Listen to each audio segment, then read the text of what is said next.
Hi everyone, my name is Mamia. We're here to give you a presentation on the early management theories relevant to the modern society. During the pre-industrial revolution, it was realized that the world revolved around agriculture. However, the introduction of industrial revolution brought about a transition from an agricultural-based society to a manufacturing society. This led to the development in the standard of living of people within the society. It also led to an increase in the number of people. It was recorded that Europe experienced a massive growth in its population. In view of this, people had to migrate from Europe to the US just to seek greener pastures. This form of industrial revolution also led to people adopting a scientific approach, thereby to increase productivity. Henry Fayol, Frederick Taylor, and Max Weber were three of such influential people who led to the adoption of the scientific approach. These approaches led the industries in their productivity.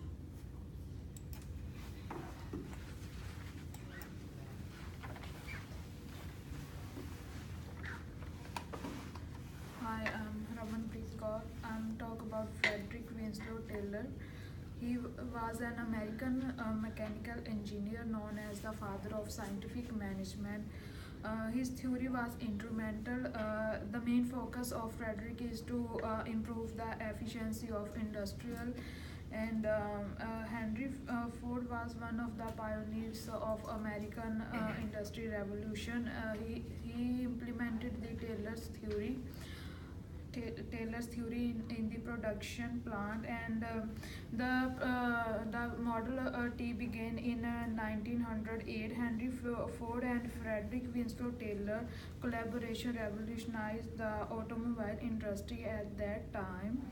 The revolution continued in the 20th and 21st century. The Taylorism concept revolutionized Henry Ford's vision of mass production of automobiles effectively and efficiently.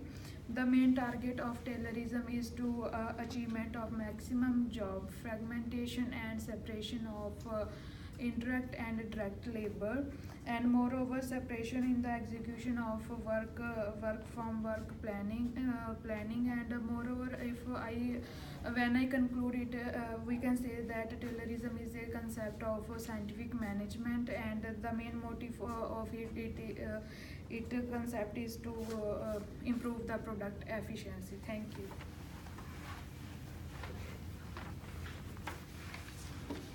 Hello, my name is Nassim. I would like to discuss about Fayolism.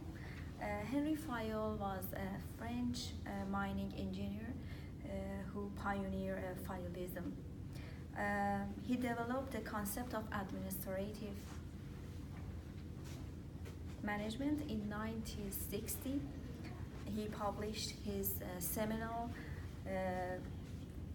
work, General and Industrial Management. In this book, he identified 5 primary functions of management: planning, organizing, staffing, directing, and controlling. These 5 functions are to be carried out by observing 14 principles of management: division of work, authority, discipline, unity of command, unity of direction, centralization, scholar chain, and order, equity, stability, and initiative. Now we are going to talk about Max Weber. Max Weber's contribution. The German sociologist Max Weber argued that bureaucracy constitutes the most efficient and rational way in which one can organize human activities, maintain order, maximize efficiency, and eliminate favoritism. On the other hand, Weber also saw unfettered bureaucracy as a threat to individuals with the potential of trapping individuals in a personal iron cage of rule bias and rational control. Weber's theory bureaucracy model is supported by main principles mentioned below. Specialized rules, recruitment based on merit, uniform principles of placement, promotion and transfer, careerism with systematic salary structure, subjection to strict rules of discipline and control, supremacy of abstract rules, political neutrality, and impersonal authority. Thank you.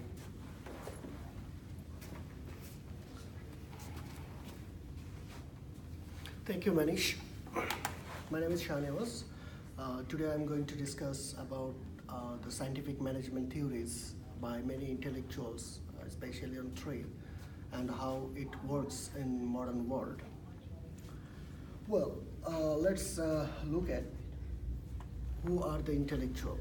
There is intellectual is named Frederick Henry Taylor and Henry Fayol and Max Weber.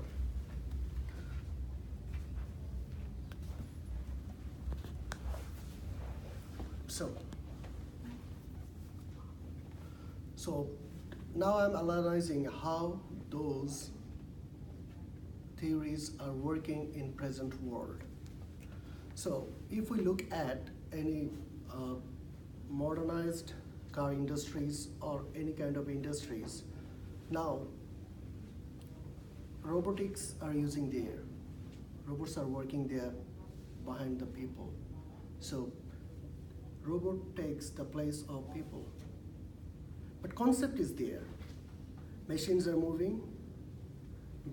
Back then, peoples are working part by part, but here, robots are doing same things. So concept is there. And that's why Frederick Taylor's concept is still present in our model business world. And second one, Fayol's. Henry Fayol's gives us a overall management in organized process in organization. So every organization must follows the management process. And this management is like, it's a hierarchy, how top management controls through the lower management. That's why every company is following this Fayol's management theories. And the last one, Max Weber, he was tried to give us a scenario that is how society affects on organization. Because organizations, we are human is a part of society, and we are part of organization. So how a bureaucracy system working in organizational part. If you see a big or giant organization like Ford Motors, Apple, or Coca-Cola, all over the world, they have their business. So really, for this such business, if you want to maintain, you need a bureaucracy system like a company, like a country, and they are doing that. And in our report, we mentioned it. So that is why those theories are still present in our modern business world. Thank you very much. I would like to invite to give a conclusion.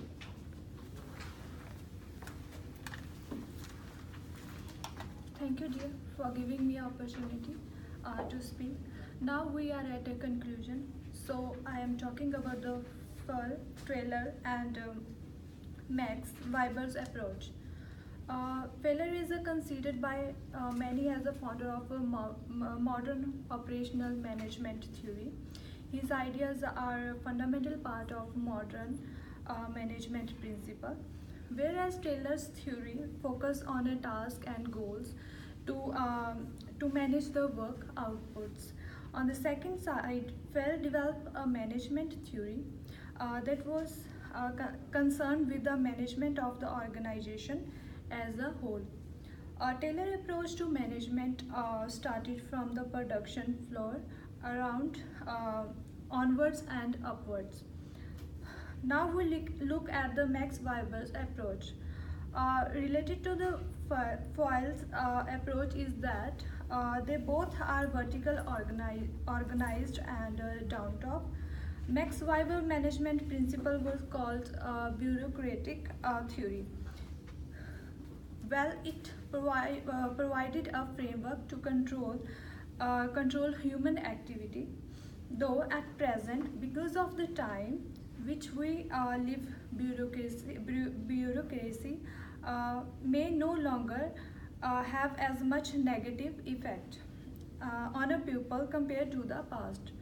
But bureaucracy is still a common feature in our daily lives. So this is our presentation. Thank you for listening us. Thank you.